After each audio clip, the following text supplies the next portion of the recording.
ഞാൻ പറഞ്ഞല്ലോ, ഞാൻ ഒരിക്കലും ഈ തെരഞ്ഞെടുപ്പിന്റെ മധ്യാഹ്നത്തിൽ ഇങ്ങനെ ഇറങ്ങപ്പോകണമെന്ന് സ്വപ്നത്തിൽ പോലും പ്രതീക്ഷിച്ചില്ല. ഞാൻ പറഞ്ഞു, ഒരു മനുഷ്യന് സഹിക്കാവുന്നതിനപ്പുറം എല്ലാം സഹിച്ചു. ഞാൻ പറഞ്ഞു, എനിക്ക് ഈ കഴിഞ്ഞ കാലങ്ങളിലുണ്ടായ പീഡനങ്ങളൊന്നും ഞാൻ പുറത്ത് വിട്ടില്ല.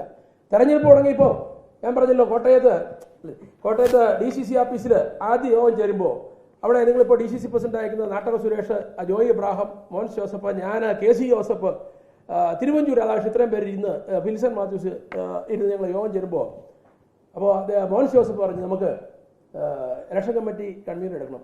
ശ്രീ നാട്ടക സുരേഷ് പറഞ്ഞു, അതിനെന്താ തർക്കിക്കാൻ, അതിന് വേറെ ചർച്ചയുടെ ആവശ്യമില്ലല്ലോ.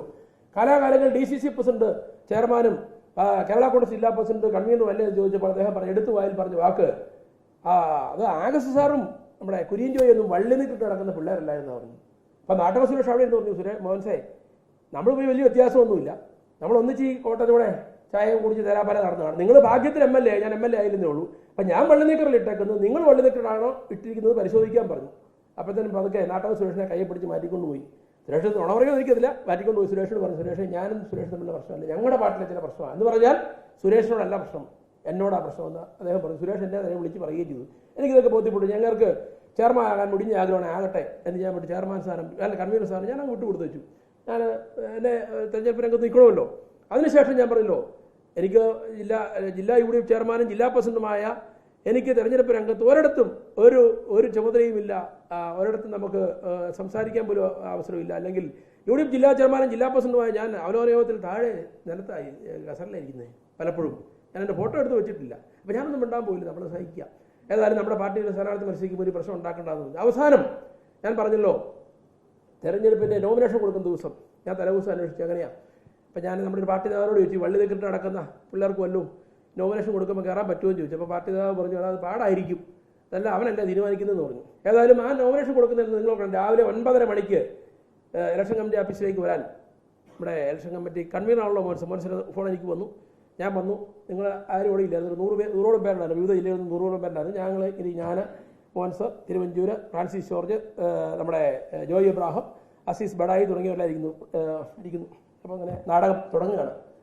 എന്നുവെച്ചാൽ മോൻസ് പറഞ്ഞു, നമുക്ക് 5 പേർക്കാണ് ഇലക്ഷൻ കമ്മിറ്റി കയറാം. അതായത് 11:30 നോമിനേഷനാണ്, 11 മണിക്ക് അവിടെ ഇരിക്കുന്നത് കൂട്ടിക്കണം. തലേദിവസമല്ല തീരുമാനിച്ച് 5 പേർക്കാണ് കയറാവുന്നത്. അപ്പം ഉടനെ മോൻസ് പറയുന്നു, രാധാകൃഷ്ണൻ ചേട്ടൻ വേണം, തിരുവഞ്ചൂർ രാധാകൃഷ്ണൻ വേണം. അപ്പോൾ അദ്ദേഹം പറഞ്ഞു, വേണ്ട, ഞാൻ കയറുന്നില്ല, ഞങ്ങളുടെ പാർട്ടി ജില്ലാ പ്രസിഡന്റ് കയറിയാവും, DC പ്രസിഡന്റ് കയറിക്കോട്ടെ എന്ന് അദ്ദേഹം പറഞ്ഞു. അദ്ദേഹം നാടകത്തിൽ പങ്കാളിയാണെന്ന് പറഞ്ഞത്. അദ്ദേഹം പറഞ്ഞപ്പോൾ അയ്യോ അത് പറ്റത്തില്ല, രാധാകൃഷ്ണൻ ചേട്ടൻ ഇല്ലെങ്കിൽ നോമിനേഷൻ കൊടുക്കുക നടക്കുകയില്ല, നോമിനേഷൻ സ്വീകരിക്കുകയെന്നായി മോൻസിൻ്റെ ഭാഗം. ഉടനെ രാധാകൃഷ്ണൻ ചേട്ടൻ സമ്മതിക്കുന്നു. അപ്പോൾ സ്ഥാനാർത്ഥിയും പറഞ്ഞു, രാധാകൃഷ്ണൻ ചേട്ടൻ വേണം. ഞാനൊരു തർക്കമില്ല, തിരുവഞ്ചൂർ രാധാകൃഷ്ണൻ നോമിനേഷൻ കയറേണ്ട, നമുക്ക് ആർക്കും തർക്കമുണ്ടോ? ഇല്ല. അവിടെ രണ്ടാമത് സ്ഥാനാർത്ഥിയായിരിക്കുന്ന നമ്മുടെ ഫ്രാൻസിസ് ജോർജ് പറഞ്ഞു, മോൻസ് ജോസഫ് MLA ഒട്ടും വിരോധമില്ല, അദ്ദേഹം ആയിക്കോട്ടെ, ഞങ്ങൾക്കൊരു തർക്കമില്ല. മൂന്നാമത് എൻ്റെ ഇടസൈഡിലിരിക്കുന്ന മോൻസ് ജോസഫ് പറയുന്നത്, നമുക്ക് DCC പ്രസിഡന്റ് വേണം, യാതൊരു തർക്കവുമില്ല, കോട്ടയത്ത് സ്ഥാനാർത്ഥി നോമിനേഷൻ കൊടുക്കുമ്പോൾ DC പ്രസിഡന്റ് വേണ്ട, എനിക്ക് തർക്കമില്ല. നാലാമത് അദ്ദേഹം എറണാകുളത്ത് കേരള കോൺഗ്രസ് ജില്ലാ പ്രസിഡന്റ്, പാർട്ടി ജില്ലാ പ്രസിഡന്റ്, ഇതുവരെ പാർട്ടിയുടെ ജില്ലാ പ്രസിഡന്റ് ഇല്ലാതെ ഇവിടെ ഒരു കേരള കോൺഗ്രസ് സ്ഥാനാർത്ഥി നോമിനേഷൻ കൊടുത്തിട്ടില്ല, ഇതുവരെ ചരിത്രത്തിൽ കൊടുത്തിട്ടില്ല. അപ്പോൾ എൻ്റെ പേര് പറയുമെന്ന് പറഞ്ഞപ്പോൾ എൻ്റെ പേര് പറയുന്നതിന് പകരം അദ്ദേഹം പറഞ്ഞു, വേറെ ചില സാമുദായിക പ്രാതിനിധ്യം വേണം. ഞാൻ ഒന്നും വിടാൻ പോയില്ല, എനിക്ക് വേണ്ടെന്നും പറയാൻ പറ്റിയില്ല, വേണമെന്നും പറയാം, എന്നെ കേരളം കയറ്റിയില്ലെങ്കിൽ ഞാൻ സമ്മതിക്കുക എന്ന് പറഞ്ഞാൽ അവിടെ ബഹളം ഉണ്ടാക്കാൻ ഞാൻ സൈഡിൽ മാറിയിരുന്നു. അപ്പോൾ എന്നെ അവിടെ നിന്ന് വെട്ടി. അത് കഴിഞ്ഞ് ഞാൻ വളരെ വിഷമം, പോയി ഇരിക്കാതിരിക്കാൻ പറ്റുമോ, ജില്ലാ പ്രസിഡന്റല്ലേ, അല്ല ജില്ലാ പ്രസിഡന്റ് ചെന്നില്ലെന്നേ വരുള്ളൂ നോമിനേഷൻ കൊടുക്കുമ്പോൾ. ഞാൻ ഒരു പ്രവർത്തകനെ പോലെ ഞാൻ കോട്ടയം കളക്ടറേറ്റിന് മുമ്പിൽ ഗേറ്റിന് മുമ്പിൽ പോയി അവിടെ ഗേറ്റിൽ തൂങ്ങി നിന്നു. ഗേറ്റിൽ തൂങ്ങി നിന്ന് അതിനുശേഷം എനിക്ക് വലിയ മാനസികമായ ബുദ്ധിമുട്ടായി. അപ്പം ഞാൻ അതിനുശേഷം നമ്മുടെ വാഹനജാഥ റോഡ് ഷോ നടക്കുമ്പോൾ ആ വണ്ടിയെ കയറണ്ട എന്നും കൊണ്ട് ഞാൻ മനോവേഷം കൊണ്ട് ഞാൻ അതൊക്കെ മാറുന്നപ്പോൾ നാട്ടക സുരേഷ് ശ്രദ്ധിച്ചു. സുരേഷ് മഞ്ഞക്കടമ്പനെ വിളിക്കുന്നു, മൈക്കിലൂടെ വിളിച്ച് ഉറക്കെ വിളിച്ചുകൊണ്ട് എന്നെ വിളിച്ച് വണ്ടിയെ കയറി. ഞാൻ ആ വണ്ടിയെ കയറി കോട്ടയത്ത് നമ്മുടെ ഗാന്ധി പ്രതിമയ്ക്ക് വരെ വന്നു. അത് ഞാൻ ഇറങ്ങിപ്പോയി. ഞങ്ങൾ ഇപ്പോഴും പത്രം ഉണ്ടല്ലോ, പിറ്റേ ദിവസം ആ പത്രത്തിൽ പോലും എൻ്റെ പേര് കൊടുക്കാൻ ഇയാൾ സമ്മതിച്ചില്ല. അത്രയ്ക്ക് നികൃഷ്ടമായ, ഞാൻ ഇപ്പോഴേറെ MLA മുൻ മന്ത്രിയൊക്കെയാ, ഒരു KSCക്കാരൻ്റെ മനസ്സേ അദ്ദേഹത്തിന് വളർന്നിട്ടുള്ളൂ. രാഷ്ട്രീയത്തിൽ ഞാനല്ലാതെ മറ്റൊരാളും പാടില്ല എന്നുള്ള ആ നികൃഷ്ടമായ ചിന്തയാണ് ഞാനിപ്പോൾ ഈ ഒരു രാഷ്ട്രീയ തീരുമാനമെടുക്കുന്നതിനും എന്നെ സംബന്ധിച്ചിടത്തോളം ഞാൻ ഒരിക്കലും ഞാൻ പറയാം, അന്ന് പറഞ്ഞു മോൻസുള്ള മുന്നണിയിലും മോൻസുള്ള പാർട്ടിയിൽ ഞാൻ പ്രവർത്തിക്കില്ല എന്ന് പറഞ്ഞ് വളരെ വേദനയോടുകൂടി പറഞ്ഞതാണ്. പക്ഷേ നിങ്ങളൊക്കെ ഓർക്കണം, ഞാൻ അന്നും ആരോടും ആലോചിച്ചില്ല.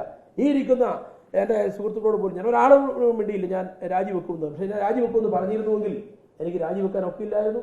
എന്നെ ആളുകൾ എൻ്റെ കയ്യിൽ കയറി പിടിക്കും, എന്നെ വിലങ്ങും എന്നറിയാവുന്നതുകൊണ്ട് മാത്രം ഞാൻ ആരോടും മിണ്ടാതെ ഞാൻ രാജിവെച്ചു. അതിനുശേഷം പറഞ്ഞു ഞാൻ ആരെയും പിടിക്കാൻ പോകുന്നില്ല, ആരെങ്കിലും ഇഷ്ടമുള്ളവർ വന്നാൽ മതി. പക്ഷേ രാജിവെച്ച് കഴിഞ്ഞപ്പോൾ എല്ലാവരും എന്നെ സ്വാഗതം ചെയ്തു. ഞാൻ അവസാനം എനിക്ക് ഇടതുപക്ഷത്തേക്ക് പോകാനുള്ള ബുദ്ധിമുട്ടുള്ളത് കൊണ്ട് തന്നെ ഞാൻ BJP നേതൃത്വം ഞാനുമായിട്ട് സംസാരിച്ച് അങ്ങനെ ഞങ്ങൾ പാർട്ടി ഉണ്ടാക്കി.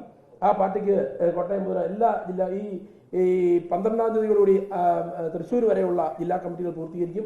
വരുന്ന മാസം ഈ മാസം 20-ാം തീയതിയോടുകൂടി 14 ജില്ലയിലും ജില്ലാ കമ്മിറ്റി പൂർത്തീകരിക്കും. 27-ാം തീയതി പാർട്ടിയുടെ സംസ്ഥാന നേതൃയോഗം ഞങ്ങൾ കോട്ടയം സംഘടിപ്പിക്കും.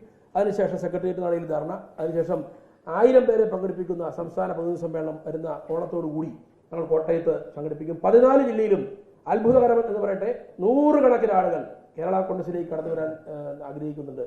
ഒരുപക്ഷെ നേരിട്ട് BJPയിൽ പ്രവർത്തിക്കാൻ താല്പര്യമില്ലാത്ത ആളുകളായിരിക്കാം. പക്ഷേ വിവിധ കേരള കോൺഗ്രസിൽപ്പെട്ട നിരവധി നേതാക്കന്മാർ ഞങ്ങളോടൊപ്പം കടന്നു വരുന്നുണ്ട്. ഞങ്ങൾ വലിയ പ്രതീക്ഷയാണ്. ഞാൻ പറഞ്ഞ ഈ പാർട്ടിയെ പ്രഖ്യാപിച്ചപ്പോൾ എനിക്ക് വലിയ ആശങ്കയുണ്ടായിരുന്നു. പക്ഷേ പാർട്ടി പ്രഖ്യാപനത്തിന് ശേഷം കഴിഞ്ഞ കാലങ്ങളിലെ ഞാൻ അല്ലെങ്കിൽ ജില്ലകളിലൂടെ പോകുമ്പോൾ വലിയ ആത്മവിശ്വാസമാണ് നൽകുന്നത്.